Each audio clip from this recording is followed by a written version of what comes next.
This episode of Going In Raw is sponsored by the new DraftKings Pick6 app. Do you think that a particular quarterback is going to throw for more than 300 yards? Or that a wide receiver is going to score a touchdown? Then check out DraftKings Pick6, the newest way to compete against others and play fantasy football to win cash with DraftKings. With the DraftKings Pick6 app, just pick a player and choose if they'll have more or less of a stat, like yards, touchdowns, catches, and more. Get your picks correct and you'll win cash. So download the new DraftKings Pick6 app now and use code RAW. That's code RAW for new customers to play $5 and get $50 in Pick6 credits guaranteed. Plus 1 month of NFL Plus Premium on us. Offer expires 9/19. Only on DraftKings Pick6. The crown is yours. Gambling problem? Call 1-800-GAMBLER. Help is available for problem gambling. Call 888-789-7777 or visit ccpg.org in Connecticut. Must be 18 plus. Age and eligibility restrictions vary by jurisdiction. Pick6 not available everywhere, including New York and Ontario. Void where prohibited. See terms at pick6.draftkings.com/promos. One per new customer. Reward issued as $50 in non-withdrawable Pick6 credits that expire in 6 months. NFL Plus Premium offer available only to new and former NFL Plus subscribers. Additional NFL Plus Premium terms at nfl.com/terms.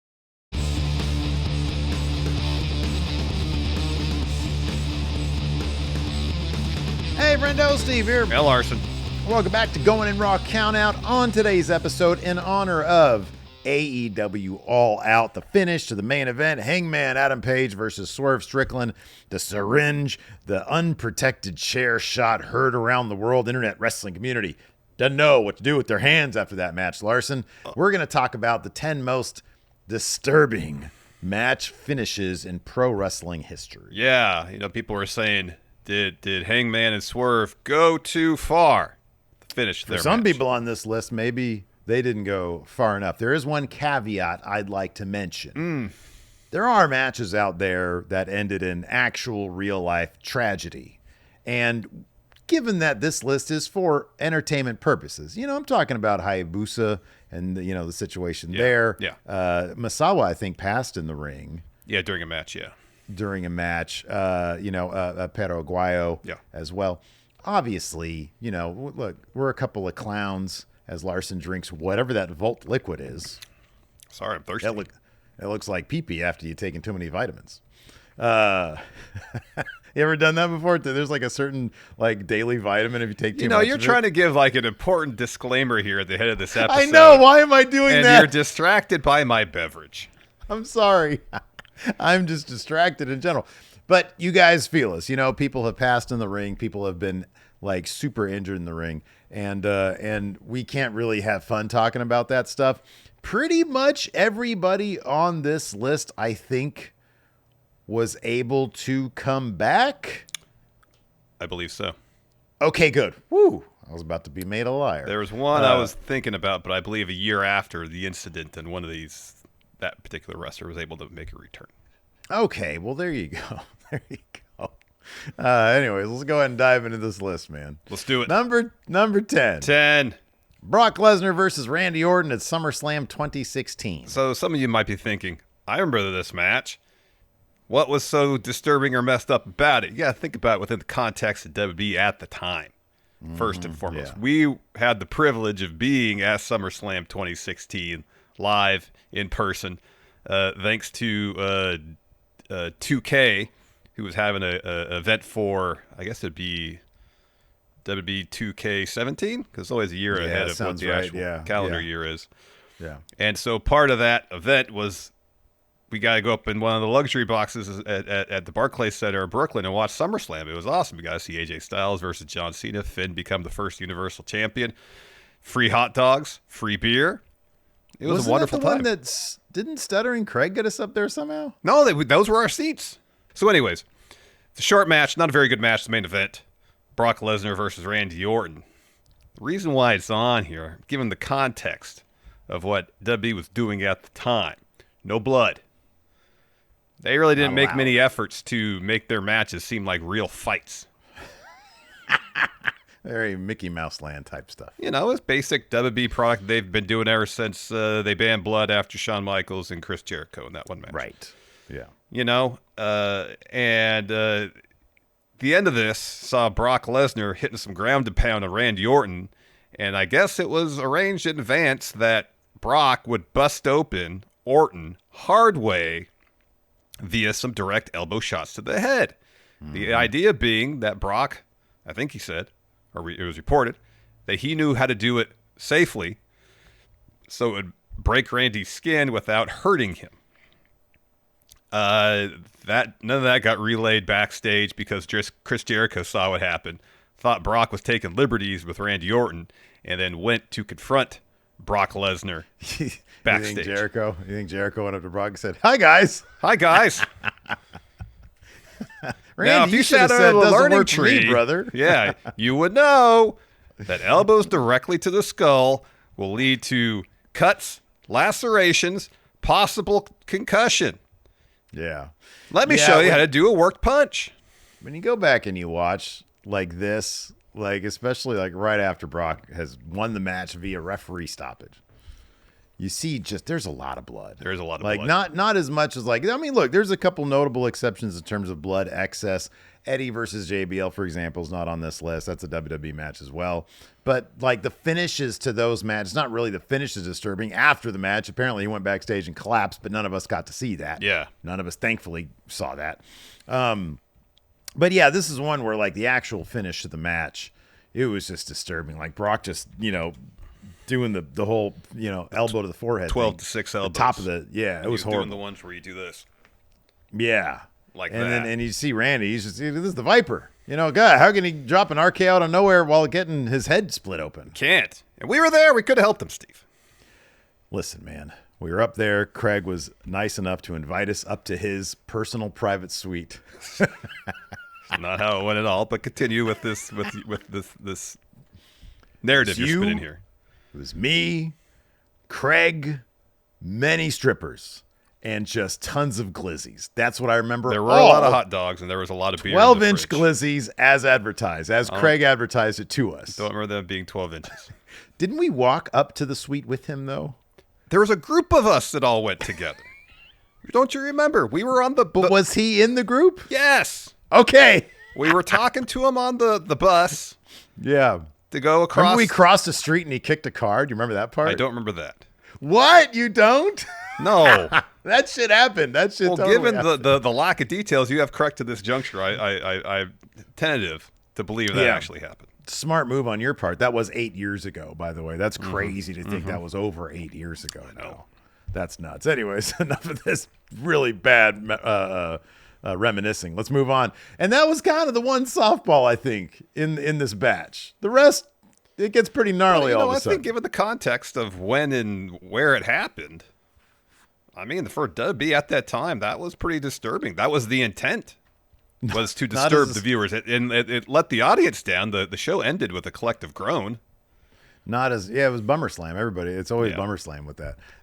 Not as bad, not as disturbing as the next one, though. And it's number 9.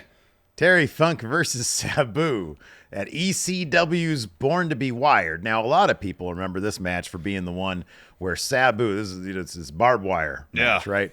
And so there's a bit where Sabu does that cool thing that he does where he's got like Terry Funk, his opponent in this case, in the corner, and then he launches himself using a chair to springboard off of into Terry Funk. Well, his bicep got ripped open by the barbed wire, and there's like a couple bits where it like shows a close-up of it, and it is gnarly. And as he's getting, so like the match continues, he gets some surgical tape, and as he's being dropped with a rude awakening onto a chair, he's still wrapping himself up. Remember, like, you always said like the worst thing or one of your pet peeves in wrestling is when somebody fixes their gear while they're selling. This guy is like bandaging himself while he's taking a rude awakening. I get it. Apparently, he needed a shit ton of stitches in that arm because it's a huge gash. And he realizes something's messed up as soon as it happens. This isn't even the finish of the match, by the way. Yeah, right. This is like halfway through, maybe. So he hits the move, and he realizes immediately something's wrong, and he looks under his arm right here. It could be, I can't remember if it's right or left arm. And he looks at it, and he's like, oh, shit. You get the oh shit sense. He's like, oh, this is messed up. And pretty soon he's asking for the tape, and he's just wrapping that thing up as quickly. And remember, we don't see this in HD. We saw this on some grainy ass Daily Motion video or whatever. I mean, it was this ECW. That's how they shot the stuff. So the finish of the match, as messed up as that spot was, extra pixely. So this is a barbed wire, no rope match. At this point, two whole sides of the ring have no ropes and no barbed wire because on a table wrapped in barbed wire from one side of the ring is Terry Funk. Sabu gets a hunk of barbed wire from the other side of the ring, wraps it around himself, launches himself out of the ring onto Terry Funk through the table. In the process of all that motion, they get intertwined, the barbed wire. So they are a human thicket of barbed wire. And they're laying on the floor. Bill Alfonso's out there. And half his shirt is missing. He's got a cut on his back. And he's got a pair of bolt cutters. He's like waiting to start cutting that barbed wire off. But instead, he and the ref have to help Sabu and Terry Funk back in the ring because they can't stand up. They're just so entangled in this barbed wire mess. And so they're both laying on the mat, and Sabu just kind of rolls over on Terry Funk. Terry Funk says something. Sabu covers. Funk kicks out. And this whole time, Terry Funk is moaning, shit, He's just moaning. He's miserable. He's wrapped up in barbed wire. Of course he is. Yeah. And so there's a few awkward seconds later where they're just trying to position themselves to do something. I think they realize they can't. Sabu makes they are now one. They have now merged. It's kind of like Star Trek 1, V'ger and Decker merge into one new life form. That is what Terry Funk and Sabu have done. It's a combination. It's like Rawgate Mutant, but also infused with just nothing but, like you said, matted thickets of fucking barbed wire. Yeah. So eventually Sabu has like the most, and I get it. It's like a half-assed cover, but that's the position he's in. He can't do anything else. Oh, and he presses down on Funk to make sure he ain't kicking out. Funk doesn't kick out. This is for the ECW title. So Sabu is your new ECW champion. Ref counts the pinfall. They both just lay on the mat because they can't do anything. Bill Alfonso runs in there, starts cutting away at the barbed wire. There's a ref. He's got some bolt cutters. He's doing the same. And it just takes forever to get them out of it. And then that was the last barbed wire match, I believe, at ECW. Paul Heyman said no more. Smart move on his part. Yes. This is a bad idea in the first place. Yes. Yeah, to watch this, it's like the wrestling match equivalent of, like, I don't know, nails down a chalkboard. You know, it's like, oh, God, this looks horrible. Stop doing that. Stop moving. You know, because as soon as he hits that table, you just see barbed wire just fuse into barbed wire in person. You know, it's so awkward. And by that point, Sabu has his arm all taped up. His pants have a giant rip in it. Mm-hmm, yeah. Like his whole like inner thigh down to mid calf is exposed because his pants have been shredded from barbed wire. Right. They're all wrapped up, and you see one of the prongs of barbed wire just poking into Sabu's side. Mm-hmm, it's bad. It's not as graphic as some of the other things we're going to talk about here, but the idea of being trapped in a thicket of barbed wire, it makes me claustrophobic thinking about it. You know, all those little barbs poking you. Oh, it's horrible. And anytime you try to move in any way and you just feel more of them. Just getting poked and lacerated, no good. Oh, it's horrible. It's a disturbing image, the finish of that match. Absolutely. The match before that, honestly, is not very good. But yeah, well, you know, what you can't, what are you going to do? Like, you ain't got ropes. I know. You have barbed wire. I know. It's all awkward. Super awkward. Anyways, let's move on. Talk about awkward. Number 8. Manny Fernandez versus Invader 3. So this is not a very long match. It's only about 5 minutes long. Can I tell the backstory of how I discovered this match, please? Yeah, sure. So this is probably 2000, I want to say. Somewhere between 1999 and 2001. Prime years. Where I'd go on, you know, I'm like neck deep in the world of wrestling. So I go on eBay looking for two things. A bunch of Cactus Jack stuff in Japan. And I think in the process of finding that, I come across this tape, which was wrestling's bloodiest matches or something like that. Yeah. And so most of the matches on that VHS tape are like, I don't know, Bruiser Brody and Abdul the Butcher. So there's a lot of just kind of milling about, you know, kind of stumbling through the crowd, couple shots to the head. I get it. They're bloody, but not the most entertaining. Yeah, right. Yeah. And then so I'm like, all right, fast forward. Yeah, right. Yeah. And I come across this match.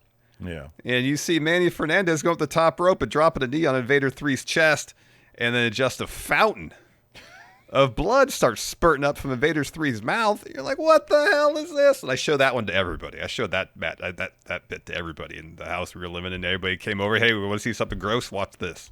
It is shocking to see just how much blood comes up and out of Invader 3. Now, the bigger mystery behind this, still to this day, was this actually Invader 3's internal bleeding injuries, come up through his sternum and out through his mouth? Or was this an elaborate work?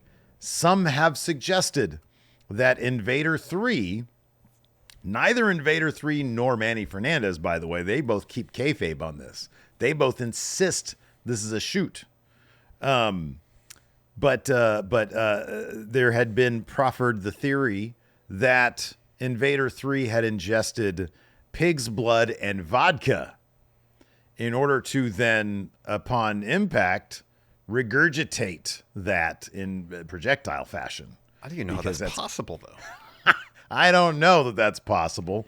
Some have suggested that he had a fake blood-filled condom in his mouth, or a packet of fake blood. It's way too much blood for that. It's a ton of blood, and the way that it's coming forth does kind of lend more credence to, if it's a fake one, to the vomiting thing. Yeah, because it comes in waves. It's a wave. It's not like just one stream. It comes up, and then it comes up some more, and then it comes up some more. This is incredibly grainy stuff. It's, standard def and then, digitally compressed a million times wherever you see it online. But like they go kind of long, like a long shot for when it first happens. And he sort of gets on one side and then he comes back and you see a puddle. He comes back and you see another puddle. It's like that one party we went to that I got really drunk at. Yeah. And then he gets on and then Fernandez comes down for like another knee. And like when you see him, it doesn't look like he connects that much on any of these, which in my mind lends credence to this is a work. Also, on top of that, Manny Fernandez has stated that this was, he's claimed many times over that this was his revenge for what happened to Bruiser Brody, for the actual real life murder of Bruiser Brody.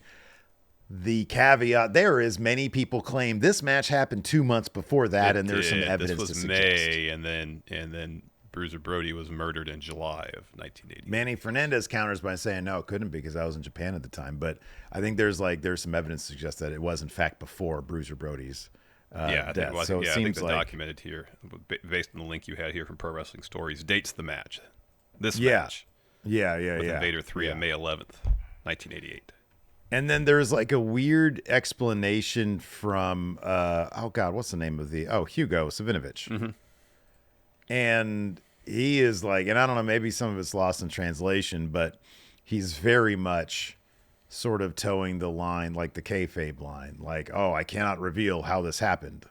Well, if you can't reveal how it happened, then like it was probably just fake, Yeah.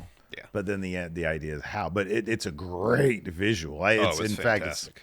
When I used to do like intros for Wrestle Juice, it was always in like the opening intro graphic thing. Because they do a close up of Invader 3 on the ground, blood's just spurting out of his mouth. There's one great close up, it's it's so perfect, and it's like it's so gross. It is a fountain, And his mask is just like slowly just the lower half of it becoming just red. Oh yeah.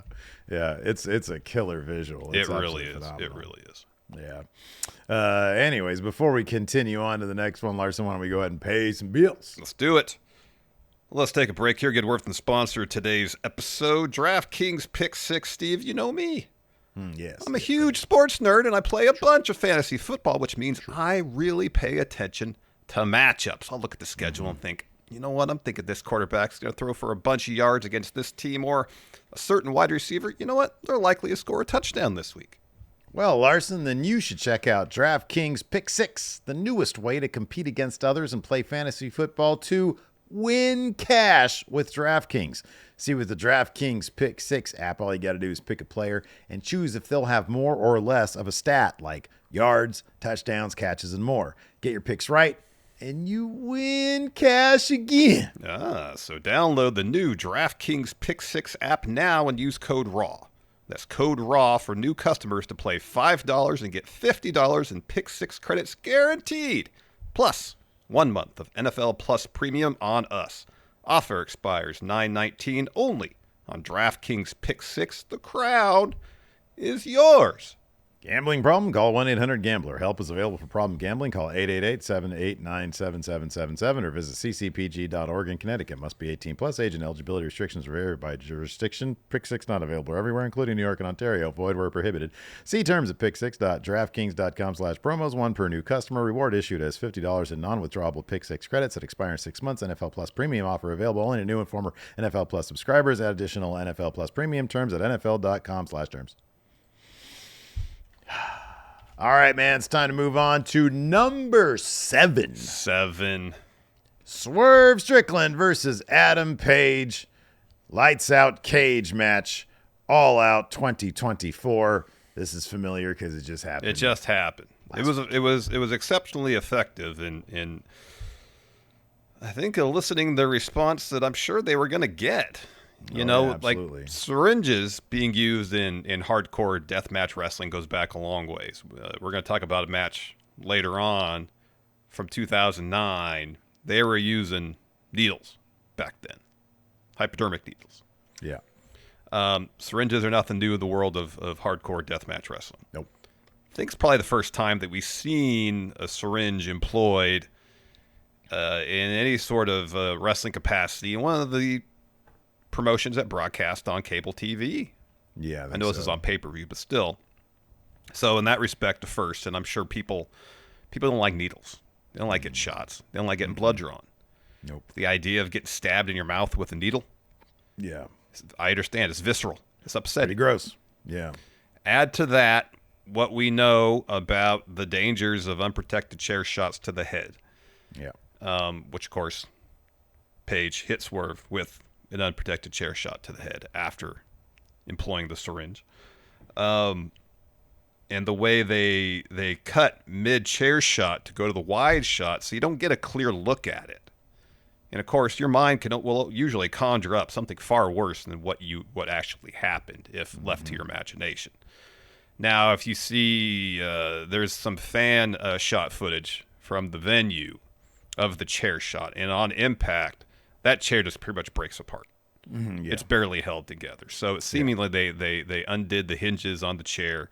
Mm-hmm. You got to hope, one of the classic ways apparently they can gimmick a chair for a chair shot like this to make it safer is to thin down the seat. Yeah, right. And there's a significant dent in that chair after impact, and you hope that's because the seat of that chair is basically paper thin at this point. Like a cookie sheet. Yeah, pretty much. So the hope is between undoing the hinges of the chair, thinning it out, which is hopefully done, it makes that spot as safe as they can possibly do it. But given what we know about the effects of unprotected chair shots in terms of brain injury, in the moment, the concern is, oh gosh, why are they doing this? Mm-hmm, Don't they know this is extremely dangerous? Yeah. And that's the point. That was the point of the spot. That's the point, yeah. And it's a shock and disturb. It is, because we don't see that very often. I think for sure we saw it when Spears blasted Cody in the head. Yeah. And caught him with he did that with the wrong way, too. Yeah, he caught him with the seat. Yeah. Or sorry, the back of it. Yeah, he did the back. Yeah, he did everything wrong with that one. But yeah, no, it's left everybody stunned, left everybody shocked. And you and I think, both agreed that it was a pretty effective way of doing that. It was necessary for their story. And like you said, as performers, as well-paid performers, you can hope that all precautions that were possible were taken. In terms of, the audience reaction, just a big shock, stunned, really great effect. This is what that feud really needed. And, you don't see unprotected chair shots in modern mainstream cable television wrestling for good reason. And I don't think we'll see very many more after this, but this was a pretty darn good, get out of jail free card to pay off this particular feud here. Yeah. At least this kind of phase of it, because I don't feel like this feud is close to ending anytime soon. These two dudes are going to be feuding pretty much, I think, for the rest of their careers, at least while they're in AEW. Yeah, I agree. Let's go ahead and move on to number 6. 6. Altar Boy Luke versus Supreme from XPW's Merry Effin' Christmas. So this incident here shows quite graphically the dangers of unprotected chair shots to the head. So I get Luke Hawx, who was Altar Boy Luke in XPW, talked about this in the Dark Side of the Ring episode about XPW, where he was in a triple threat match with Supreme and somebody else. I think he said Angel during the interview. And at one point, he has to take a chair shot, and so he did what he's trained to do. He put his hand up. Yeah. To guard, from direct impact with the head. He gets backstage, and Rob Black, the owner of XPW, yelled at him and said, hey, we don't do that in XPW. And so I guess Jerry Lynn was also on the show, pulled Luke Hawx aside and said, hey, you did it right. Don't listen to him. Mm-hmm. Well, apparently as punishment then, at Merry Effin' Christmas, there is a King of the Death match between Luke and Supreme. And the finish saw Supreme, there's like handcuffs dangling from the ceiling. Mm-hmm, yeah. And so Supreme handcuffs Luke. So he's in a vulnerable position. Yeah, he can't protect himself. And then proceeds to blast him in the head with a chair 4 or 5 times. Mm-hmm. And eventually the ref comes, checks, and brings the doctor in. And I don't know why they did this. Like the doctor literally has like a lab coat on. It's scrubs. Yeah. Yeah. And it's you got someone here who's obviously concussed, who's suffered some sort of brain injury. And you got like this doctor coming in like he's one of the members of Prince and the Revolution. There's always that one dude in the Revolution who's dressed like a doctor. He's like Dr. Nick from The Simpsons. Yeah, essentially. Yeah. He walks in and looks at Luke and is like, "No, you got to call this match off." So the ref calls the match, and Luke talked about the effects of those chair shots. He said he still had a dent in his head from it. Didn't he say he had a fractured skull? Something like that. Yeah, he was concussed. He said he was he couldn't go to sleep because he was concussed. Yeah. That night he was throwing up. Yeah. And it's ridiculous, upsetting. There's a long list of things that XPW did and continue to do that is exceptionally upsetting. I don't know if it was the finish of a match, but we talked about syringes just recently, and there was a match within the past year or two where, because, XPW came back, I think after the Dark Side episode, they made a return. And so they're still running, doing deathmatch stuff, doing also, it is one of those things where you'll catch a whiff of it on Twitter, and it's like, oh, this is horrible. It's like the most awful stuff. It is. It's like from the angles to the stories to the actual wrestling. It's like, come on, man. What is this? And there was like a fellow with syringes, I think, that had been put through his genitalia. Yeah, I remember that. Remember that? Yeah. And it was just full on just junk with syringes in it. And it's like, what the fuck is that? I mean, that might make this up. I don't want to research that. Again, this is for entertainment purposes. And that's like, okay, what are you even doing at this point? I mean, we could have put New Jack throwing Vic Grimes off the scaffold on here. We just talked about it last week. Yeah, right. Yeah. And that's the thing. Yeah, we just talked about it. We talked about it. Yeah. There's a lot of incidents that finish matches in XPW that are disturbing and upsetting. We're going to get to one later, another one that we witnessed in person. Mm-hmm. It's, I watched a little bit more of the Dark Side of the Ring to listen to Luke talk about this particular incident here. And it's just one thing after another of Rob Black obviously not giving a shit about the welfare of anybody. Yeah. I mean, and that's, if he does, he has a funny way of showing it. I mean, I remember, we went to, I think, was that the only show? I only went to the one, yes. After I think I had gone to one prior. That one, I said no more. And I remember watching some of it on TV, and I remember I knew a person who knew people in XPW, and I can't, it's not substantiated, so I can't like repeat this stuff, but like I remember hearing things about it that I was like, oh my, really?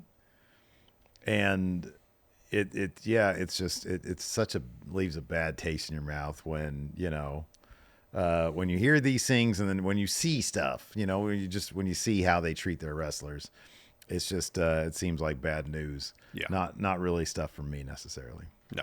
Nope. Anyways, let's go ahead and move on to number 5. David Arquette versus Nick Gage. This is basically how I feel if I was in a death match. This is how it would end. Just completely in over your head, scared shitless. So like panicking. So they did, which are all natural human reactions, which by are the way. Very normal in this situation. So David Arquette, years ago, was looking to make a comeback. Of course, a big fan of pro wrestling, and then turned pariah from pro wrestling because of him winning the WCW world title. And he wanted to rectify that, saw an opportunity, given how different things were in the landscape, especially of indie wrestling, for an opportunity to go ahead and do that. Little known fact also, nobody knows this, but you and I were approached by our management team to collaborate on like a series with him that never ended up coming to pass. But what could have been, I guess, around this time.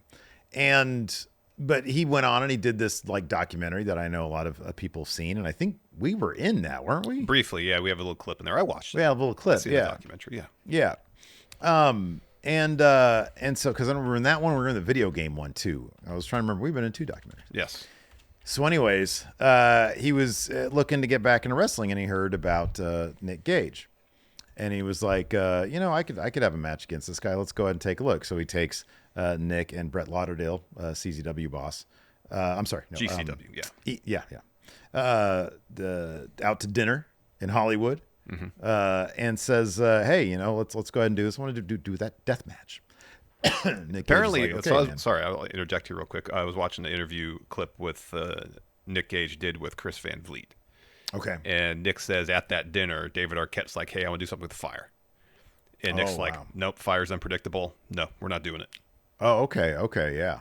So it's interesting hearing David's perspective, because I watched a clip with him. I mean, I've seen the documentary, obviously. And then hearing Nick Gage's perspective. But I'll get more of that later. Carry on.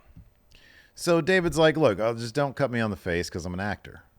And Nick Gage is like, all right, well, shit happens in the ring, And are you sure you want to do this? There's going to be blood, it's going to be nasty.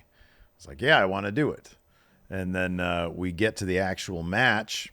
Did you have anything to add prior to the match? So, no, I don't think so. No. Okay, so we get to the actual match, and things are popping off. And towards the finish, we've got what ended up being the finish. David Arquette, I think the first major thing was the pizza cutter. So Gage is using the pizza cutter on him, and he uses on his mouth, and he's like, oh man, this is kind of messed up. Like, they're carving up my forehead. Like, they were telling me I wasn't going to feel it, but then, I'm feeling like these cuts in my head, blood's coming down. So I start to freak out a little bit. And when he freaks out, Nick Gage freaks out. And so it's a big freak out.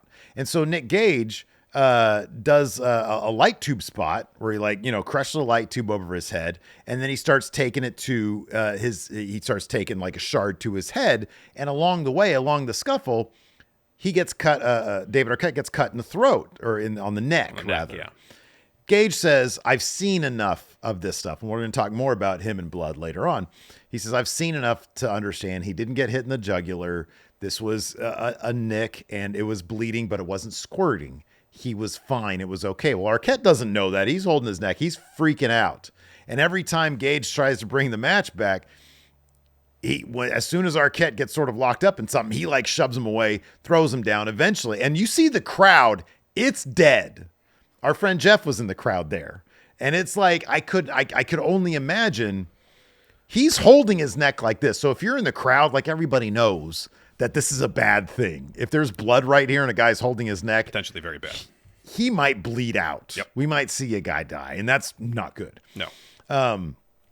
So in any event, Arquette just sort of like shoves off Gage and walks off and basically is in freak out mode. He does, but they do finish the match. Arquette does throw a chair with some light tubes at Gage. Right, yeah, that's right. And then Yeah, okay. Gage hits the throw, basically forces him to stay down. I think he says if you get up, I'm going to fucking hurt you if you don't stay down. Yeah. Yes. And so that finished the match. And apparently, it's interesting hearing Nick Gage talk about in this Chris Van Vliet interview. Like, his attitude was, I know what I'm doing.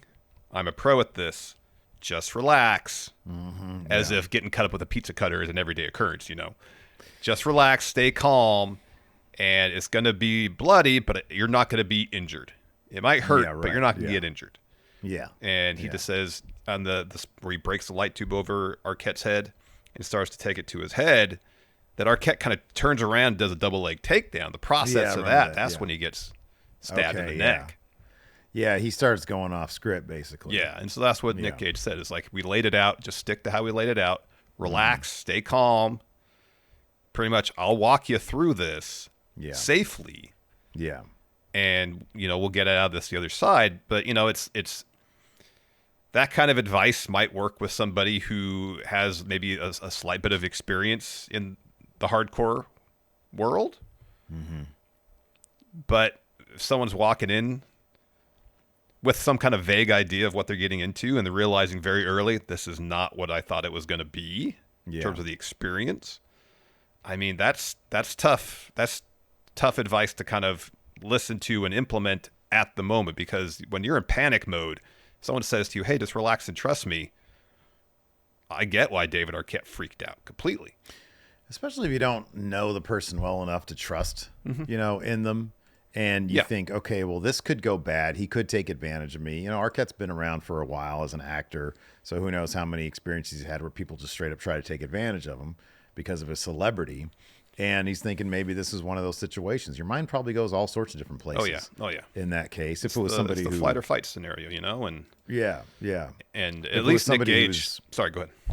If it was somebody who's really comfortable with, like Jimmy King, for example, maybe it would have been a different situation. He would have been Scott Kahn, perchance. Or Scott Kahn, yeah, exactly. Or DDP, perhaps. Maybe. You know, Nick Gage says in the same interview that when, you know, he sees Arquette holding his neck, at first he thinks, oh gosh, I just killed David Arquette. Yeah. I mean, that was his first impulse, and, you know, and he said, I think it was on Dark Side of the Ring that he saw there wasn't any blood squirting. It was a trickle, as he put it. So he knew Arquette wasn't in any danger. And I get from Nick Gage's perspective, he's like, all right, I'm experienced at this. Yeah. I see that you have but a flesh wound. It's not a mortal injury, potentially. Yeah. Listen to me. Relax. You're going to be fine. At the moment, that's about as good as Nick Gage could do. Well, you know, you got probably all these like light tube fumes all over the place. Yeah. You know, it's like you got a bunch of, you know, hipsters covering, you know, the outside, the ring, you know, the audience there, trying to have a good time, drink their IPAs. And, or their PBRs. yeah. Are there PBRs? And it's probably hard to concentrate and listen and, you know, and take that advice and ride it out, because you're like, my neck is now, you know, eviscerated. I'm probably going to die. Yeah. So I feel it. And then, David Arquette went to the hospital. TMZ interviewed him next day. It was all over TMZ. Yeah. You know, there was a lot. I mean, it was a viral moment. It was, and there was a steady string of events where Nick Gage was getting a lot of mainstream, big time notoriety and publicity. Yeah, whether it be, you know, in the mainstream world of professional wrestling or just media. So yeah. Let's move on to number 4. Mr. Pogo versus Terry Funk. This is a death match from FMW, August of 1996, FMW. And it was one of the first videos that I did a reaction to with my wife when I started doing Wrestle Juice content.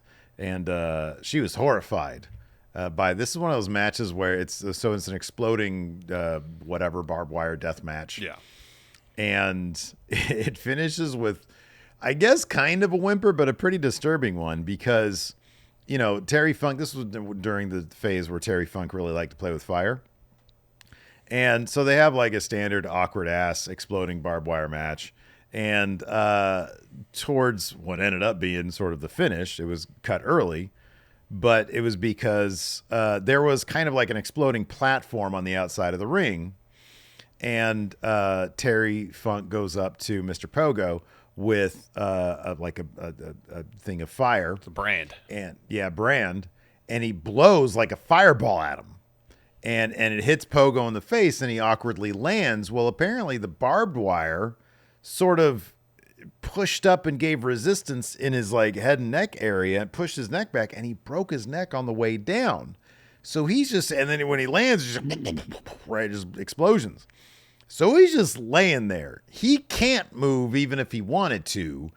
And on top of that, he's got all this barbed wire and smoke is everywhere, and the crowd's like, ah.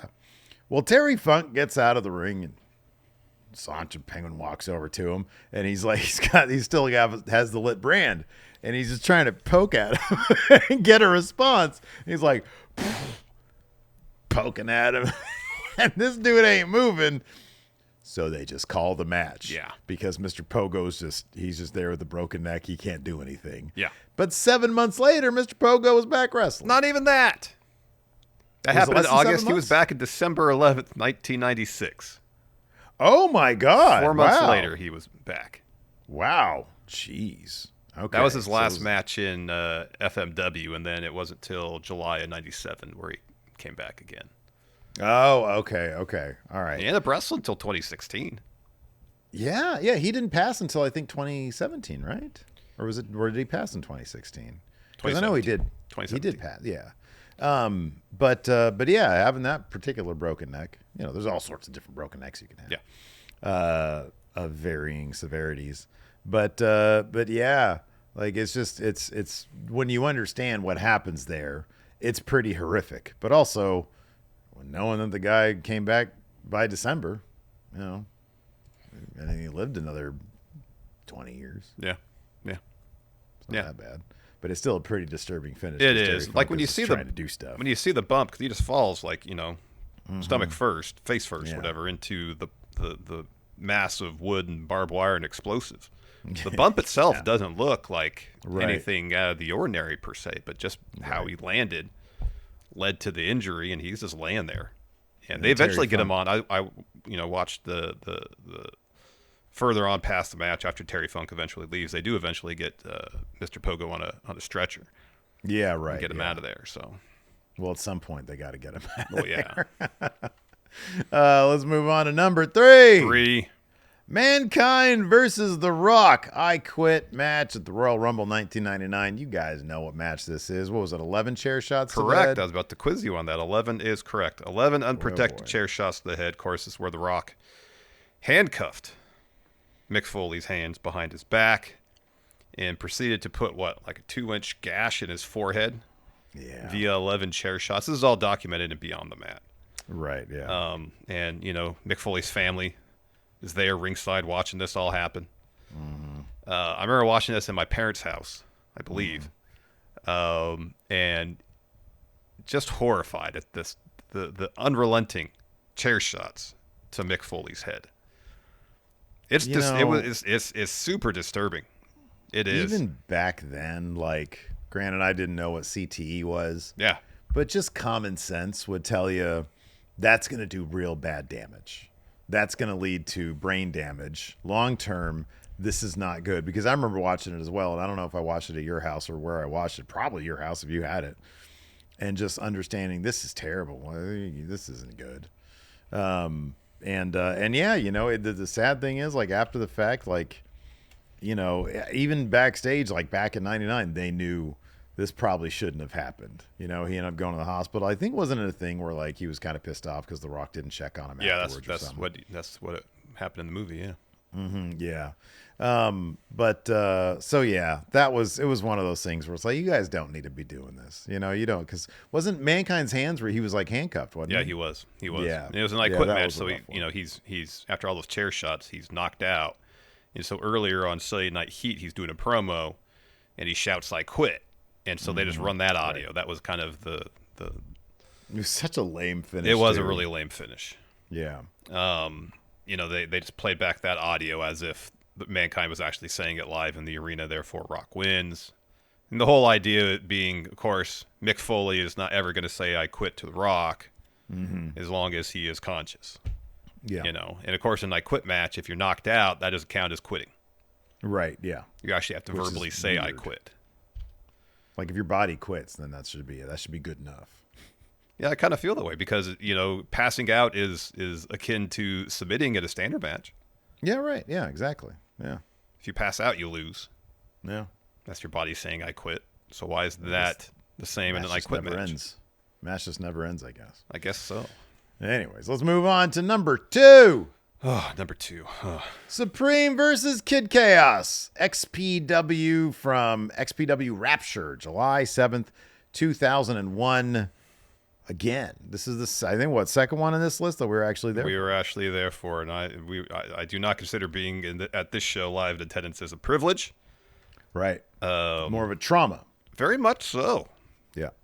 You know, we walk in. It's at the Olympic Auditorium in Los Angeles, downtown, a building I've been to many times for concerts, for other wrestling shows. But the formative memories of that building are, of course, seeing Supreme get lit on fire. The whole show was kind of from the get-go weird, though. We get in there, it's Sandman's debut in XPW, so they're selling kendo sticks there. So you got like a third of the crowd waving their kendo sticks around. Terrible idea. And this match happens, and they're dueling with light tubes. You know, they smash them together. A shard about, I don't know, 10 to 12 inches goes flying out of the ring towards the crowd. Thankfully, it landed where no one was sitting. Yeah, right. And then, of course, at the end here, where, was it Veronica Kane? It was. They had a faction and name. the Gigolo. The Gigolo, I remember him. Came out and set up a table, and we're trying to do the flaming table spot. You know, we saw the ECW. We've seen it even in WWE. There's a way to do it relatively safely. They didn't do it that way. So as the story was told on Dark Side of the Ring, they had someone who worked in production go and get lighter fluid. Well, there's two different kinds of lighter fluid. There's a long-lasting stuff, which you don't want to use. Apparently, I think in Dark Side of the Ring, they said that's oil-based. And then there's the fast-burning stuff that's alcohol-based, which is what you want to use because it's lit, spot happens, it's out. Yeah. You know, and so they're watching it live. They're squirting this lighter fluid on this table, and it's not lighting. Yeah. So they pour more on. It's not lighting. They pour even more on, and finally they get it lit, and it's an inferno. It just erupts. It's like an 18 by, 40-inch inferno there on that table. There's like 18-inch high flames on this thing. They do the spot, and so rather than on the impact, the fire going out, the fire is all on Supreme now because he's just soaked in lighter fluid. He's soaked in it, completely just up in flames. And so he rolls out of the ring and is running all around ringside. And they get the fire extinguisher, put the table out. They finally put Supreme out. And then Kaos, who I think is Supreme's nephew, has to go and pin him to finish the match. And he's got skin melting off his arm and his chest. This was one of those things, because I do remember... I remember just that sinking feeling of, why are they not putting this guy out? I'm about to see this guy die. Like, you're there live, and it's like, oh, this is awful. This is really bad. Because, anything can happen, and you just have this vague sense of, like, these people really don't know what they're doing. And then you find out with the Vic Grimes New Jack one, they didn't even have an insurance on the place, on the venue. Well, there was that in Dark Side of the Ring. There was that spot where they like tore down the whole stage or something, wasn't there, during the show? Yeah. That easily could have fallen on the audience. Yes. Yeah. And so I mean, I guess we're just lucky that they were lucky. But yeah, no, this was incredibly disturbing. And he holds his arm up, and you just see like patches of skin are like missing. Basically, it was horrific. It was really horrific. bad. It was horrific. Years later, I saw Supreme at a Togo's in Hollywood. Yeah. He wrestled for a long time after this. It's funny because like when we were looking at matches here, specifically for the Luke Hawx one, I found like another match, and it was like Supreme versus Luke Hawx versus another person, and another character. And like the finish was just like they were on a scaffolding, I want to say like 15 to 20 feet high. And it's like jittery as all get out. Mm-hmm. Supreme picks up this person for a slam, jumps off the table, puts him through, jumps off the scaffold, puts him through a table, and it's just concrete underneath. And this table seems like it might be even gimmicked. I don't know. But there is not a lot of break into the fall happening with this table. And they just land on concrete. And then Luke Hawx is already down there. He ends up rolling over and pinning the guy that Supreme just slammed because Supreme rolls out of the way because he's messed up. And this guy seemed like he was not even, conscious. Yeah, it's rough. Like XPW, it's like, really, guys? You got like that's too much. It's too much. It is. It's way too much. It was all way too much, man. Anyway, speaking of too much, number one. Nick Gage versus Thumbtack Jack. Wow. This was the finals for the CZW Tournament of Death 2009. Mm-hmm. So both Nick Gage, Thumbtack Jack had been through, 3 or 4 other matches. Yeah. And so, this is the final. They're going overboard with all the light tubes. And they have, I want to say 6 or 7 set up perpendicular to the ropes. Mm-hmm. So they're upright. The light tubes are. The match is going on.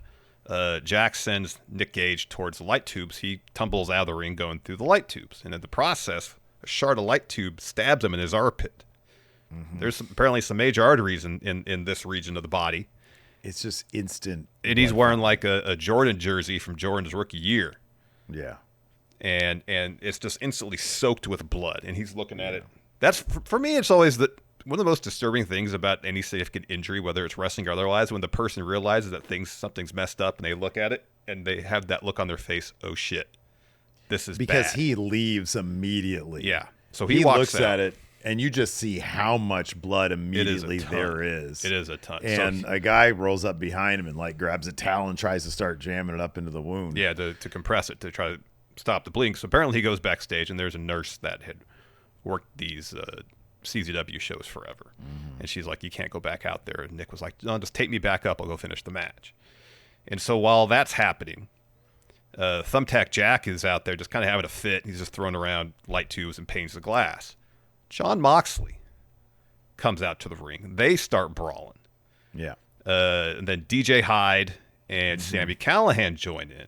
Mm-hmm. So they all start beating up Thumbtack Jack. Yeah. Well, eventually, I don't know, I guess the baby faces of CZW, I don't know. Some other people come out to make the save. And all this is happening, and the video I saw, they would cut backstage to Nick Gage laying there, pouring out blood. Yeah. And I think he was actually unresponsive for 8 minutes. I think they claim that he actually died for 8 minutes. Yeah. And then they brought him back. It's so messed up.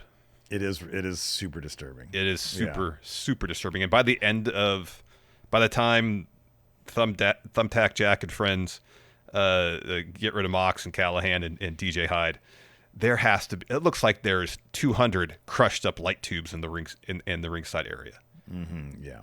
You can barely see the mat. Yeah. It's just glass everywhere.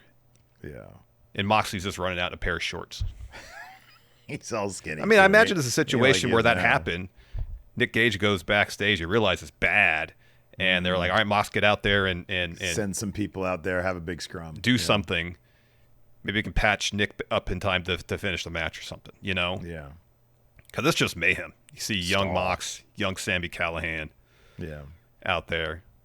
But it's messed up. It is messed. It's not for the squeamish seeing that. No, it's not. It's just an absolute. It's gallons of blood. It is a lot. And he went into that match like already. There's just a ton of blood on him already. Yeah. Or at least the finish. But yeah, pretty disturbing stuff. Anyways, let us know what we left off the list. We had other matches like the Sick Nick Mondo, what was it, Homeless Jimmy match? Homeless Jimmy, yeah. The spot is more crazy than disturbing. It's an insane spot where he does the assault driver off the top of the rental truck through spot. The light tubes and the tables. And I found a video of Nick Mondo doing commentary to the match. Oh, I watched that too. Yeah, where he's talking about how Jimmy threw up. after that spot because he was nervous about it. Yeah. But like, again, that's actually kind of comical. They were both just they were fine afterwards. Yeah, they were totally fine afterwards. I don't know, structurally speaking down the line, but like in the moment, they both got up and walked away. Yeah. Right. Yeah. Which is insane. Well, I think Nick Mondo said he cut up his rear end a little bit in that spot. Oh, okay. All right. But that was the opening round match for Nick really in that year's Tournament of Death. You got to save that stuff for later on in the It's Tournament a pretty of Death. crazy spot, man. It's nuts. They're about 20 feet up and they do that. Nuts. It's nuts. But we had a couple other suggestions as well. But let us know what you guys think in the comments below. Let us know what you guys wanted to see on this list or not or whatever. Here's one we thought of was Terry Funk at Sushi Onita, the exploding ring match. Oh, yeah, right, yeah. And from a dramatic standpoint, it's really well done. That's what they were trying to do with the Mox Kenny exploding ring match. Yeah, right. Whereas time runs out, Onita wins, and he's leaving the ring, and he notices the clock's ticking down. And if you're familiar at all with the relationship of Atsushi Onita and Terry Funk and whatnot, it carries a lot of weight emotionally. So he gets back in the ring. He's trying to get Terry out of there, sees the clock is ticking down, covers him up, and the ring explodes. Dramatically, it's great. Yeah. And after all the explosives around the ring go off, the crowd is quiet, waiting for that smoke to clear to see if they're all right. Yeah. But the explosives are a lot of show. Yeah, right. Yeah. They're all in these kind of flash things ringside. So disturbing. I don't know if it's disturbing. It's really well done. It's really effective dramatically, though. It's great. It's a great moment. Yeah. I mean, there's also like New Jack versus Mass Transit, which isn't really that's not really a finish of the match. It's not, no. It's just something fucked up that happened during. It's just the really match. messed up. There's plenty of other stuff. Drop your favorites in the comments below. Thanks for watching. We appreciate it. Hit that subscribe button. Hit that thumbs up. We need those comments. We need the likes. We need the engagement. Toss them in there. We'll see you guys around. Goodbye.